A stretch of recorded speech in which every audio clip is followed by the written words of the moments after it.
Hi, we're going to talk about dying and rising gods. Dying and rising gods reflect an ancient concern with one of the greatest mysteries and fears of human beings, death. These myths taught ancient wisdom about human beings and their connection to the world. One of the lessons they taught, which served a cosmological function, is that the cycle of human life is connected to and parallels that of the cycle of life and death on Earth. Another lesson these myths taught served a psychological function because they taught people how to cope with life and the natural fear of death. They served a sociological function too, by teaching that the needs of the community always outweighed the desires of its individuals, and that sometimes sacrifice was necessary to ensure the safety and continuity of the community.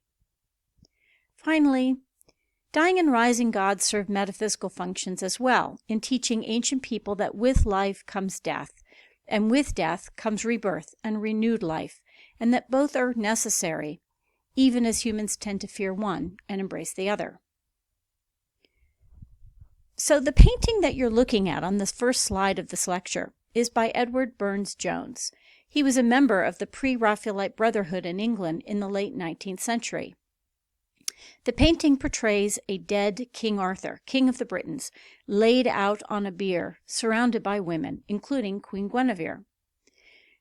Do you notice that they are surrounded by and even sheltered in an enormous wooden structure with elaborate carvings? That wooden backdrop reflects one of the motifs of this archetype, as does the foreground, a field of flowers.